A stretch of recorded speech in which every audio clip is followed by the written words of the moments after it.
Welcome to the Fieldnotes podcast, presented by Seaworthy Functional Medicine. Seaworthy exists to help you overcome your complex health challenges so you can be fully vital.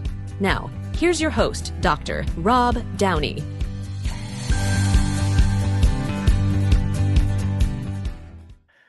How do our food choices affect our health, the health of our communities, and the health of our planet? Today, we are so fortunate to be joined by a luminary in this space, Dr. Colin Zhu. Dr. Zhu, thanks for your time today. Thank you for having me. I'm really excited to be here. I just, my audience knows I get to be with my tribe when I get to do the podcast because I'm in a geographically isolated setting in Alaska. So I get all lit up. I often quote the line from the Van Morrison song, I feel wondrous and lit up inside. You know, it's a really great feeling to get to be with my tribe on the podcast. Your qualifications are extraordinary and your mission. You're a family medicine physician like me. You're board certified. You're also boarded in lifestyle medicine. You're a chef, and then um, you're a coach. And so there's this incredible toolkit you're bringing to uh, your mission for folks to know about the role of food for their own health, but there are much broader implications, aren't there? And that's what we're going to rely on your expertise to delve into today. Yeah, so much to talk about, but yes, it's a common universal theme, you know. Since the pandemic, I had to think about, what are the things that really, connect us as human beings, right? And when you have a pandemic that affects all of us, it reflexively makes you think like, okay, what is it that connects our humanity together? And one of the things that we share is food, in addition to like dance, the arts, music. And so, for me, I had to really look at within my own humanity and also look at my patients and really say to myself, okay, can we go back to the roots of things? Can we go back to the beginning? What is it that really drives us? So those are the questions that I ask myself. Mm, mm. I believe a person I talked to many years ago who said if you think politics is a hot topic, then think about food. Uh, it and I my takeaway wasn't so much around divisiveness, but it was that it's such a I mean, we have shared food together sort of on like a social or cultural level, but as animals, we share food. Just this is such a multi-layered connection around trust, survival, connection, joy. Uh, it's, well, I can think of few things as powerful as our connections around food and around a meaning around food. And I guess I would, as we segue then, if we're not getting that right, or we're not doing it thoughtfully, or we're missing opportunities, those implications are profound as well. It's just a really powerful part of our existence. hmm Yeah, I mean, if you look at Maslow's, hierarchy of needs, in terms of, what does one need in terms of survival, and then I like to take it a notch, further up in terms of thriving. And I'm a child of immigrant parents. And so when you're born to immigrants, a lot of the mode of thinking is just really survival. And so it took me a very long time in my adulthood to really ask yourself, okay, what does it mean when someone is in this mode, right? And then what are the needs that are not met? And then when those are met, then we could say like, okay, I can actually start from a different platform to achieve, a state of thriving. And what does that mean, right? And Mhm. so, yeah, food is in my culture, food is one of the fewest. We don't have that many love languages, but I would say food is definitely a love language. And like you said, I mean, food is emotional. It can be very personal, political, economical. And if you're looking at the state of the world right now, it's like, there's so much noise, so much, chaos going on. And yet, if you look at food specifically, it's one of the things that really is connecting us all, very interdependent. And yet, we don't really think about how, where does food come from? We just see what's on our plate. We have more of a disconnection. And so my job is really helping others to uncover and explore, why do we have those disconnections, and what do we do about it once we have that keen awareness, and then the next steps, so we can have a further understanding and good insight of like, okay, wow, these choices do matter, not just for myself, but outwardly as well. Mm, so beautiful. Such a beautiful message. Great. Well, let's take the next step. So should we start with the impact on our personal health? Should we start with our community? Should we start with the world?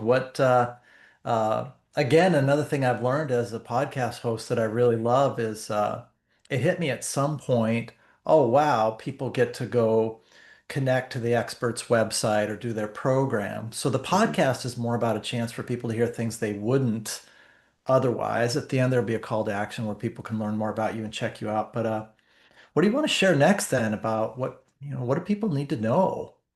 Not need to, but what's the good news about what you have to share with us about the importance of food? Yeah, I mean, I'll give you a little bit of context. We were talking offline about, the superhero's origin story. And, for me, I start off with my mother. My mother is a traditional Chinese medicine practitioner, and she's still practicing. She's 75 years old, 4.5 decades of, practice, and she's still going. And so growing up under her, you learn about the values of compassion, integrity, authenticity, and really looking at someone personally, and also from a holistic approach. And so my world has always been preventative. So with that in mind, I went into osteopathic school. And for those of you who don't know what a DO is, it's basically a profession where it's so, basically the same as a medical doctor, but we also have 300 extra hours of manual manipulation. But part of our core tenets, there's four of them, is really saying that the mind, body, and spirit are all interconnected. So from there, I made a lot of different career path choices where, how can I continue to learn and enhance what I, understand about not just myself in terms of my own health, but how do I help others in terms of connecting within themselves? And then subsequently make those connections, outwardly. We only have, as far as I know, there's no planet B, right? We only know this planet. And yes, we're throwing a lot of money out into civilian, space travel. But you know what? We live in a world where, um, I'm sure you probably talk about this on your podcast, where, more than half of the top 10 causes of death, being heart disease and cancer, being top two every single year, is related, is associated, intimately linked with diet and lifestyle. We live in a world where 72, percent of us are overweight, 40% of us are obese. We live in a world where 47 million of us, Americans, face food insecurity. We live in a world where 2 billion of us globally are actually, malnourished, right, and deficient in micronutrients.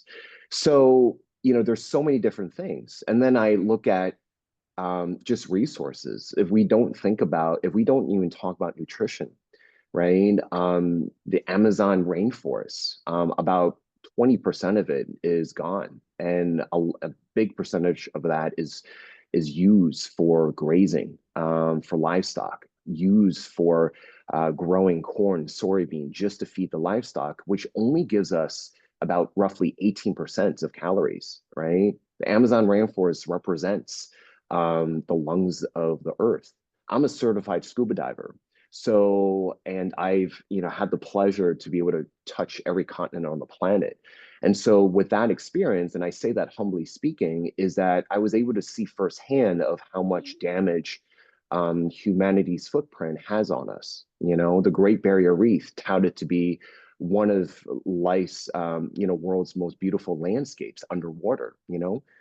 Half of it, 2/3 of it is already bleached. And that's due to the warming of the climate, acidification, pollution, and when you look at the coral reefs, which represent 25% of the ocean floor, they represent major cities, kind of like our New York, Los Angeles, Chicago. They represent cities for marine life. And I encourage your readers, your listeners, to look at the new documentary that came out on National Geographic by the esteemed David Attenborough, and he talks about how important ocean life is. And if we don't protect our oceans, we don't, all life on Earth cease to exist. So I bring up these stories and these facts and figures not to scare anyone. I bring them up because they are facts. They are our current realities. And what we need to do is understand the current state of where we're at. Individually, we're in a crisis, health-wise, we're in a crisis, community-wise, we're in a crisis, and planetary-wise, we're in a crisis. So my job is to be able to help others really connect these three dots together. So important. Yeah, it's so well summarized. So, yeah, so what do people need to do? Where to begin? Yeah, I mean, let me ask you this, Dr. Rob, if I may, like, what are the common challenges for someone to come to you to be seen? What is in their, prefrontal cortex, if you will? Like, what occupies their mind when it comes to health and wellness? Well, my experience has admittedly been in Montana and Alaska. So I would say 99% of the people I've taken care of over the years, and these have all been in nonprofit settings, working either for Alaska Native corporations or nonprofit hospitals or borough-owned entities. So socioeconomically less resource and a higher pain point by the time they come in, because most folks I take care of are stoic, right? They can change a tire in the snow. They just don't uh, they don't come in until they're really suffering, and or conventional medicine isn't working for them. And many of them many of them think their fundamental problem is food. When Mm, they work up with our coach, our functional medicine coach, they find that indeed there is a really important issue around food, but also they'll often find hand in hand with that is stress. So this issue that you've invoked is often creating a superimposed existential stress, which is shutting mm, down nutrient assimilation. And so they typically have to crack the code on uh, the irony of being at peace in a world that doesn't feel peaceful, mhm. and befriending foods that make sense for them, and cutting through the noise of all the stuff that's out there about food. Yeah, for sure. So since 2013, I discovered something called lifestyle medicine. And before that, I followed a lot of great predecessors in functional, integrative naturopathy, and of the like. And it was really a field called lifestyle medicine that really called to me. And what lifestyle medicine is using evidence-based practices to prevent, treat, and in some cases reverse chronic lifestyle-related diseases. Your listeners may have known hypertension, diabetes, overweight, thyroid imbalance, and of the like. And it's basically predicated on 6 pillars: food, physical activity, social connections, relationships, stress management, sleep, and avoiding risky substances. And so what you just said, kind of hits the nail on the head, where I think we do a very good job. So in our system, we do a very good job in separating things. I think that, I kind of always use like a car analogy. It's like, well, if you think about your body like a car, and if I tell you that, well, in our lifetime, we go through many cars. We lease it, we sell it, we buy back, we go through so many cars in our lifetime, right? I can't even keep count of how many cars I've, had to use. But if I say to the patient, hey, imagine that your body represents one car. How would you go about maintaining it or addressing it? And as well as I do, I mean, I don't know about you, but I feel like people take care of their cars better than they take care of themselves, right? You just said that people wait, until something either is wrong or, in a car analogy, until something breaks down. But and in terms of a car, you wouldn't wait until it breaks down to service it. You make sure you maintain it. You rotate tires, you change the air filter, you do the oil change, right? You maintain it. And so that's one thing, right? It's really the maintenance. Second is that we do a really good job in separating things. So if something does go wrong with a car, you take it to a mechanic, right? And the mechanic is like, okay, there's something wrong with your tire. I'm going to send you to the tire specialist. Or there's something wrong with your windshield wiper. I'm going to send you to the windshield wiper specialist, right? So we've done a very good job in terms of really, taking the entire body and segregating it, right? And then we also do a very good job in terms of just being reactive. So, meaning that I'm not surprised, because I get it as well, that the patient is like, well, I'm not, there's nothing wrong. So, why would I go to the doctor? Right. And so the current healthcare model is that, well, if something is going on, let's just cover it with a band-aid, symptom suppression, and let me just treat it with medications or cut you open, right? That's what we're really good at, right? And so, not to say that there's no place for it. What I'm saying is that we need to kind of shift our mindset from, a reactive approach to a proactive approach.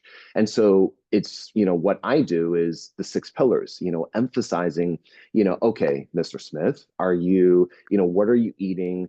I go deeper. So what are you eating? What is your relationship with food? What is your kitchen setup like? What do you do in a supermarket? How do you navigate it? Do you, cook with your family? I go deep, right? And then are we moving our bodies 150 minutes, 30 minutes a day, and, are you, going deep with your social connections and relationships? There's a Harvard study of development, 75, 80 years, now multi-generational now, that basically, positively predicts that relationships is the best predictor of your overall health and longevity. So if you ask me to rank the pillars, I would say relationships actually, ranks it's like top, right? Sleep is, more of like a duh, but most people underestimate, sleep. So there's so many things that I approach a patient in terms of, what are we quote unquote deficient in, and how do we kind of like get it up to snuff, right?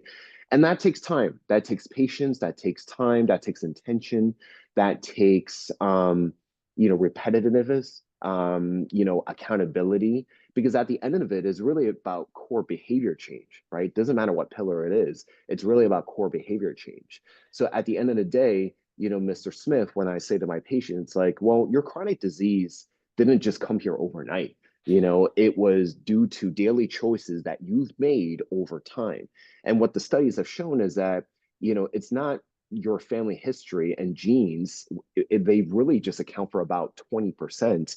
It's really about your lifestyle choices that you've chosen every single day that has kind of turned on and off that gene expression, just to really, be where we're at right now. Mm, mm. So cool. I love it. What when you use the word disconnection, I was thinking about Brainwash by David and Austin Perlmutter. And it's been a few years now, but in the big picture, still a relatively recent book. And they talk about disconnection syndrome, disconnection from ourselves, disconnection from others, disconnection from the planet, same word. And when I got to talk to Austin Perlmutter, he sort of invoked the idea that we are the computer and we're fixing the computer.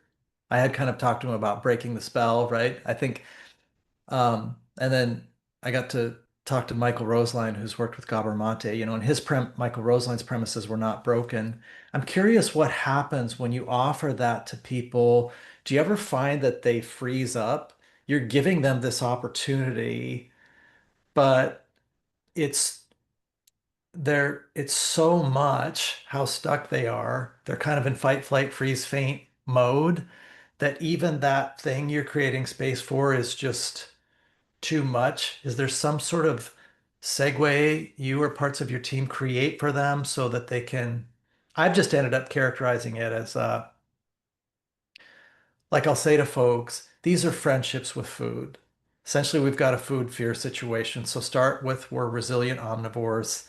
You don't have to force yourself to hang out with your best friends. And if you have Mm, new, better friends, you tend to hang out with your older friends that don't serve as well less. These are autonomous, self-propagating tendencies that all humans have. Go find these foods that are your friends, and you'll automatically hang out with them more. And it sort of breaks the spell of I've got to do this, I've got to get healthy, I've got to listen to Dr. Zhu, I've got to do what Dr. Rob says. I think people are just so pinned. It's shocking. yeah, I think and I appreciate you sharing that. And we do live in a state of overwhelm and just abundance of information. And with artificial intelligence, it's like it just like turned it up to the infinity power, right? Um, I think I think when I think about my mother and I think about the ancient systems that she had to, study and all that. And what it tells you is that because, like, for example, traditional Chinese medicine was not predicated on the scientific method. It was through, millennia and millennia and centuries of, observation for many, many years. And so it's really based off of whether something is balanced or unbalanced, right? And it's also predicated, and osteopathy also, speaks to the similar, is that, the body has an incredible biological self-healing mechanism. We're a very complex machine, but at the same time, we're able to, do so many miraculous things. It's really about, I think we just gotten in the way of ourselves in so many different ways, right? In terms of the food we put in our system, in terms of the environment, we put ourselves at in your line of work, the amount of toxins, that we're just laden with, right? To mentally, emotionally, what do I invite that takes up rent and headspace in my head in terms of negativity, in terms of, self-limiting belief patterns, right? There's so many different things. So I think one of the things is that, I think it's kind of set up, in a way. I think that so many things. I think that, the tools for us to thrive, to even thrive, even survive and to thrive were not really given to us. I think in a way, it's set up for a purpose, so we don't have the wherewithal to be healthy enough to think differently, be healthy enough to, resist and push back. Because the food industry is a $1 billion industry, the weight loss industry is a $1 billion industry, the food and beverage $1 billion industry. Why is that so? Because pharma, right, healthcare, they're $1 billion industries. Why is that so? Because they profit from us being sick, both mentally and physically, right? So the best way to fight against that is really about owning back and taking back your power, and to be as healthy as possible, right? What did Mhm. COVID teach us? COVID taught me is that whether you're a homeless person or a billionaire CEO, it doesn't matter, right? You can't even take the next step if your health is compromised. Mhm. So I hope that that lesson permeates for people, is that health is wealth, right? Mhm. Health is wealth, right? That's what Ralph, Emerson said. And so it's really about, okay, there's so much information, I may not know what the next step is, but the most important thing is to be aware that I need to take a step. I need to start. I Mhm. need to take the first step. So Mhm. if that means reaching out to Dr. Rod, if it means reaching out to a dietitian, if it means reaching out to a therapist, if it means reaching out to a health or a life coach, I don't care where. I just want Mhm. you to take the first step, you know what I'm saying? Mhm. And then after that step, it will tell you where to go next. Mhm. Yeah, I love that. I love that. And that's what I see. And I would say that those are the existential wins that drive people into my office. And those are the wins they get in their sales to move forward is the agency, the empowerment. I haven't delved deeply into it, but I love She used to be the editor-in-chief of Experience Life, and Pilar Gerasimo has this approach called Healthy Deviant.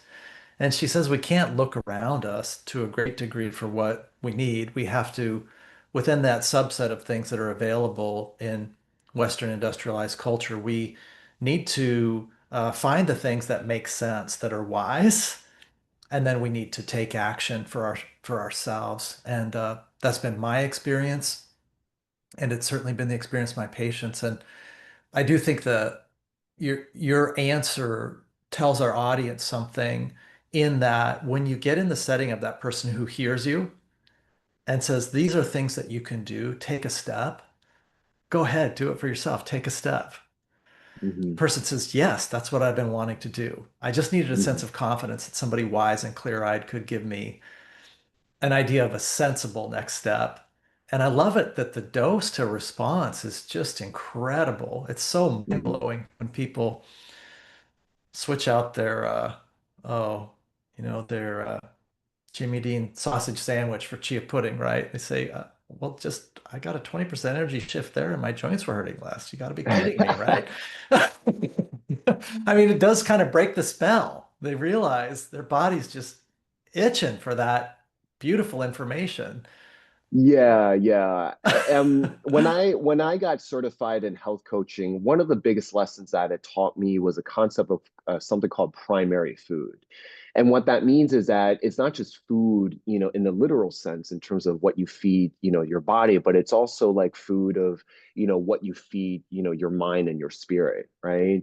And so, I would encourage, your listeners to I think there's a lot of growth in discomfort. I think that if we try to remain within our comfort zone, we're not going to have the opportunity to learn more or, grow past, where you are, right? If you want to say, what is it that Albert Einstein says? It's repeating the same thing is considered insanity, right? Doing the same Mhm. thing over and over is considered insanity. So it's really about, okay, what can I change, even if it's something small? I mean, I tell my patients, I just want you to do 1% better than yesterday. Mhm. And the caveat to that is your 1% is going to look different than someone else's. Not Mhm. everyone is going to be cookie cutter to be the same. I know that my body constitution, how I live my life is going to be different from yours, right? So I don't treat everyone the same. Being family practitioner, that we've been trained to deliver, right, birth children all the way to taking care of someone to the grave. So you have to kind of meet people where you're at. We're trained to meet people where they're at. And I just simply help people nudge them on a North Star, right? And then you just kind of like say to yourself, okay, how did that, make you, feel, right? They say that behavior changes anywhere, when you do it enough from like 21 to 66 days, right? Like, let's just say 30 days. You do it enough times to say to yourself, like, okay, did it affect a positive change on me? Was it negative, right? Let's journal about it. Let's reflect on it, right? Let's have an accountability partner. Let's have a support person, right? And that can go with food, that can go with physical activity. What I go around saying nowadays is that there's wellness and well-being. You really have to think about the concept of power, the power of we, right? If you take the words illness and wellness together, what are they similar? What are they dissimilar? Illness is there's the letter I, and then wellness, well-being, there's the word we. So a lot of people go through illness and their sickness alone, right? Loneliness is an epidemic, right? Depression, anxiety, that has been risen to the surface since the pandemic. But wellness, well-being, it's the power of we, right? If your listeners know of the blue zones, blue zones are pockets of the planet that have the highest concentration of over 100. What's similar in all of those zones is that they have a very strong sense of community, very strong sense of having a core group of people. And so in America, um, it's interesting because I think about the United States of America and kind of like, I would like to put the asterisk on United, because we live in a time of divisiveness, and it's very hard, you know, to have that togetherness, to have that sense of community when we're just fighting each other, right? And so I would also say that wellness and well-being is the power of we. We can't do things in silos. We have to do it, with your fellow physician that you trust, with a friend, with a family member, right? With your community, with your church, with your social groups, whatever it is, it's really about, we really are in this together, and that's where the power comes in. So cool. I definitely want to add a little vulnerability there. I I don't know that my dad and I got dealt the best toolkit for kind of we type stuff. I would say him having a victory garden at the, end of World War II and kind of coming out of the Depression. There was this sort of tough guy, John Wayne Mm, thing that kind of contaminated his we capacity. And um, I ended up with some of that, but really had so many just really personal health needs, right? To take a corrective course and just realize my life could be more vulnerable. And I mm, find these specifics then of day to day, just literally saying to my family, and this is so fascinating in that it's this dual thing. We're preparing whole food together, shifting more and more plant-based in our household all the time. And for all of the reasons that I really admire, personal health, the health of the planet, that we're taxing the planet the least, that we're, really thoughtfully relating to animals' well-being and that kind of thing. And then at the same time, I'm saying at the dinner table, this is what my day is like. That this was the win today, mm, or this was the part that taxed me. I didn't see it coming. This was really triggering, to use my wife's language. These emotions were really sticky. And then hearing my family say, literally, wow, we love you. That sounds hard. mm. and, Wow. and to compare and contrast that from kind of a sense of isolation in the past, sort of sense of like, this is mine. I just have to carry it. I just have to tough it out. That's my job, just to be tough and show up for others. And so I think to some degree, these things have to be experienced. The richness, the expansiveness, the peace, the ease, the health, the vitality, the energy. I think this is part of where our energy hides, is that when we don't participate in these really fundamental activities of our health, then we're missing something and we just don't resonate at as high a level. And when we do, we think, oh, I'll never Mm, go back. This is so mm, great. I'm going to keep doing this. I'm going to keep mm, taking risks. I'm going to remember that. Then the next step, how are you doing? I'll say to my family, how are you? How's your day? What's mm, your rose? What's your thorn? So I love it. mm. These things kind of fractally expand, and before we know it, we're doing all kinds of wonderful, wise things. They really take on momentum. Dr. Rob, that was very touching. Yeah, I mean, what you just did exemplify what the work that I'm, trying to share with everyone is that, it's I mean, I tell people your health starts in the kitchen, right? And so, I use that as an allegory, as an analogy of saying like it starts with you, right? I'm a big advocate and firm believer that your external world is a reflection of your internal world. So it's important to do the deep work, the self-awareness, working on your own self-care and mental health to be able to know what is your capacity to give and receive. And so, you highlight examples of being vulnerable, like using your words, being vulnerable and say like, okay, my father was this, and you made a, conscious decision that, okay, maybe, you know, I don't want to do this, or maybe I do, or at least you're skeptical and you question it, right? And then you have this beautiful example of interaction with your family. A lot of, family dinners, family tables are lost in America, right? So for you to be able to, have that interaction, just really, speaks volumes. And that's the example that I'm talking about, is that the choices that we make, not just food, but the lifestyle choices, right? How does it create that ripple effect? And it does, whether we're conscious of it or not. And so that affects, your partner, that affects, your children. And guess what? Their lives touch other people, right? And thereby, just it's a multiplicative, effect. So I just really applaud that you went to those depths to create that, because it's not easy. It takes an incredible amount of work, especially as a male in today's society, because there's just so many attacks to just the male psyche. We're in June at the time of this recording. We're in June, and we talk about men's mental health. There's a lot of attacks on what a man should be, how we're conditioned, what does it mean, toxic masculinity, blah blah blah. What is a man supposed to look like?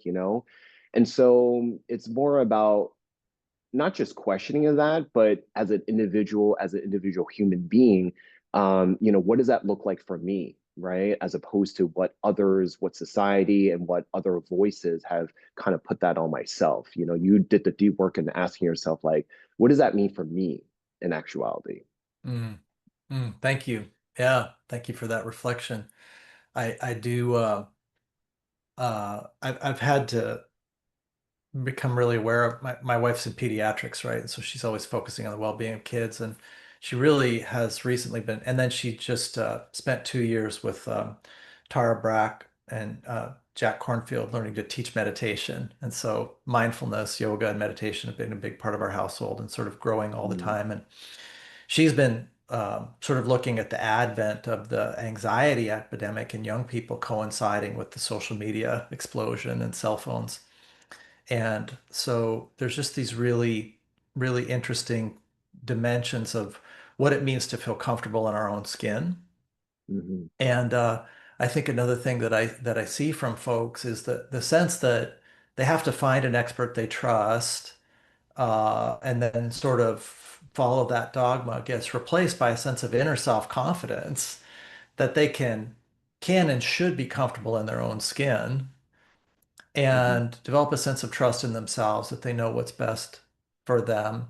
And I would just say that agency it's one of life's greatest blessings. I mm, I really was struck a number of years ago. One of my very best friends, I had the privilege to be his best man. I've shared a few stories about him on the podcast over the years, but uh, I was chatting with him about what somebody thought of me, and he paused and he listened to me and he looked at me and he said, "Do you know, Rob," he said, "for myself, I'm not really that concerned about what others think about me. I'm mostly concerned what I think about myself." And some of this around this vulnerability, I realized the irony was that I would over disclose to people who I didn't have their trust and they didn't have my back. And I would under disclose to the people that cared about me the most, that were capable of really showing up for me. And I don't know why I did that, but I had to have a lot of inner self-confidence before I had discernment around mm, trust. mhm. So, I think one of the things we're not really taught, at least in the Asian, perspective, because, for those of us that are born to immigrants, it's like we come from more collectivist societies. mhm. And so, when you come from that, there's no such thing as boundaries, And so what you're talking about is boundary setting, right? Mm, Like you had to go through a lot of life experiences to know to yourself, okay, that was a little bit too much, that was a little bit too little, you know what I'm saying? And it's kind of like that refinement, right? And if you don't take those steps, then you just kind of circle back to, the same point, right? Like I'll use dating, for example, right? Like you may have, talked to patients or friends where like they just keep dating the same person.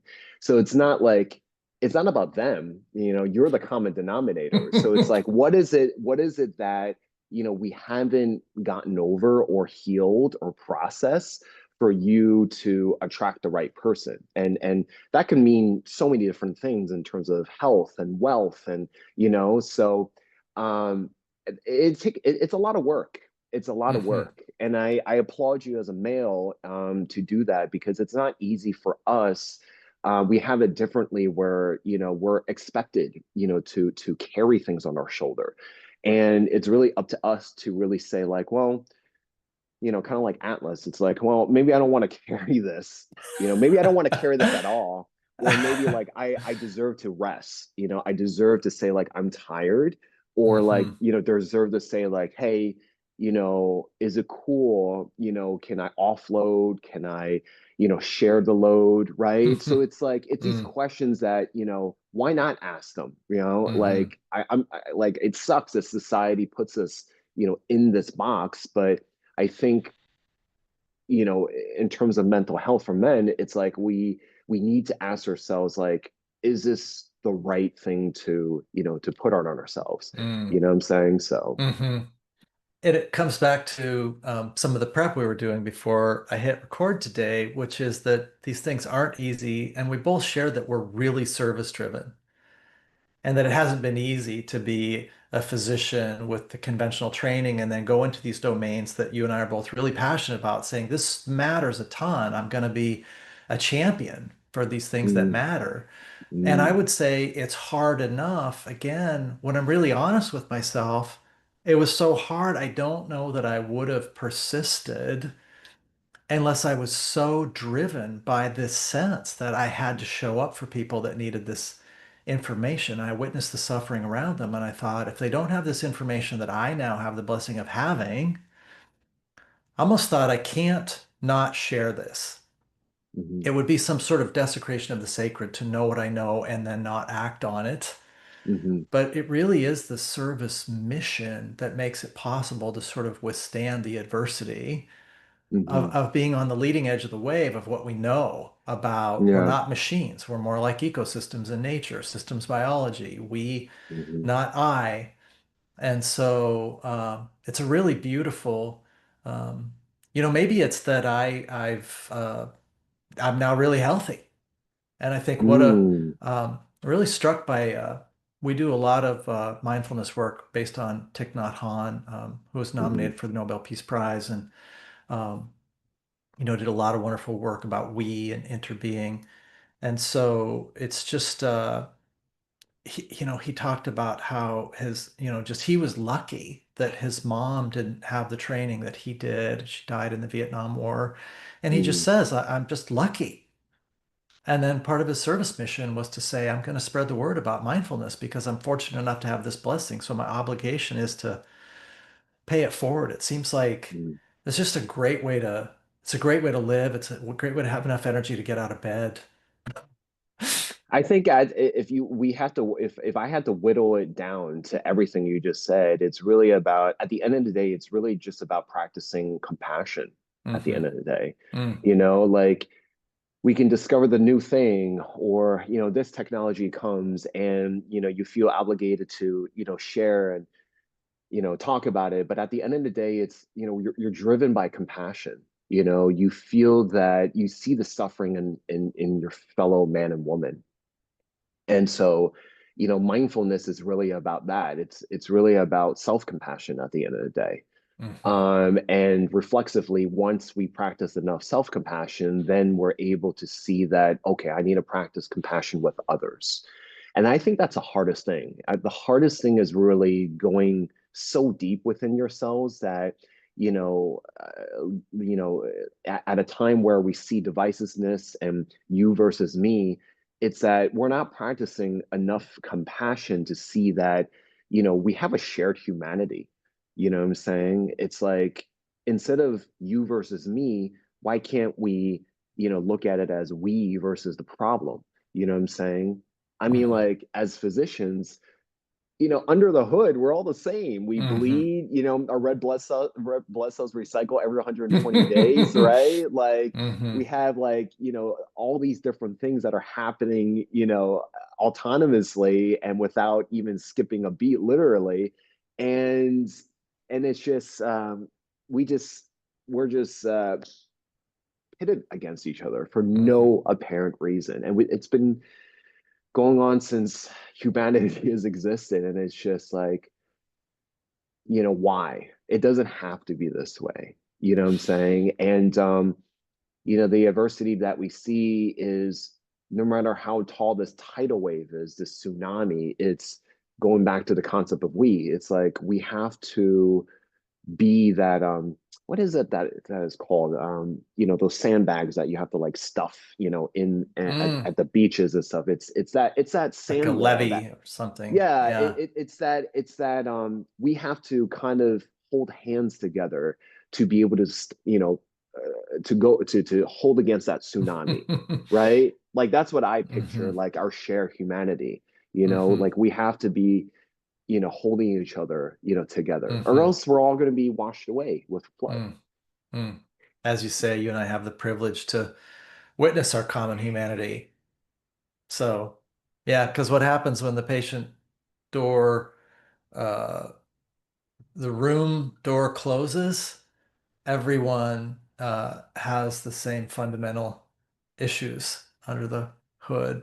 People love their grandchildren. They need to be able to provide for themselves. They have strengths and vulnerabilities. They have wounds. They have incredible stories of perseverance, tenacity, shocking amounts of humility, candor, and humor in the face of mind-blowing levels of challenge.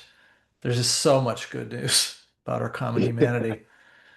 Yeah. And we get to um see it. I mean, maybe it's easier for us because we do see it every day. This isn't theoretical for you and me.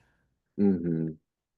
Yeah, no, for sure. And yeah, so I'm glad that your patients have you, you know what I'm saying, to be able to share that and be that, share that compassion, Mm, in a world where we don't have enough of it. So, mm.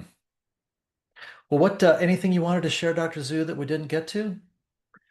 yeah, so I want, people to know that, we are, because you talked about, I'm a chef. One of the things is that I have to put out a cookbook. And so, I'm working on a cookbook project where I'm working with 34, 35 others, to really help me, because there's people way more brilliant and smarter than me to be able to help me connect these dots of how food choices affect, our individual ecosystem, to our community, and also outwardly to our planetary ecosystem as well. And so I wanted to curate and cultivate a cookbook of not just wonderful plant forward recipes. We didn't go into, why eating more plants is important. I think everyone can afford to eat more plants, but it's also about, taking actionable real world strategies and how can we implement this to be able to not just optimize our own health, but also literally save the planet at the same time. And so we are fundraising for the cookbook production and the eventual publication of the book. All of the proceeds, I make no money from this, is it goes back to nonprofits to reforest the planet, reforest trees, both on land and also in the ocean. And then also goes towards nonprofits to clean up plastic, from our ocean. And as a functional medicine doctor, I'm sure you know that, hormone disruptors, different types of toxins, in addition to plastic, really disrupts us on a cellular level. So I'm sure people are hearing more and more about the news that, we have so much of it in our system. So it's really my small way of saying that, we need as much help as possible. So I have a lot of experts from doctors, dietitians, farmers, environmentalists to help me write this book, to really put it on the bookshelves. Not just, the food is network, oh, everything is glamorized and everything is beautiful, but really a cookbook of authority, to say like, hey, you know, we want food to be delicious, we want it to be nutritious, but here are the reasons why it's also important to connect these dots that we talked about, on this Hmm. episode. Hmm. So me and my colleagues are doing that. So that's what I want to share with your audience. And where can people find you? So my website is the best place to find me. So, it's my moniker, thechefdoc.co, not .com, .co. And so you can find the cookbook there. You can find everything via my social media handles at the chef doc, and all the wealth of information. As a family practitioner working in this corporate healthcare system, you realize really quickly when I first came out is that it's very efficient. You don't have time. People are not educated well enough. Doctors are not, taught nutrition. Thereby, they're not confident to really teach about nutrition. So I went through great lengths to create the Chef Doc back in 2017 as a wellness resource for people to come to and say, like, hey, this is where you get started. If you're trying to, if you're curious, if you're trying to transition, very beginner friendly. And that is where I would tell people to go to. Fantastic. Thanks a million for your time today. So inspiring. Thanks for all the light you bring. Thank you so much. You as well. Thanks for joining us for the Seaworthy podcast. Seaworthy exists to help people overcome their health challenges and be fully vital. If you think we've earned it, please consider giving this podcast a like, subscribing, and giving us a 5-star rating on the platform of your choice. Thanks.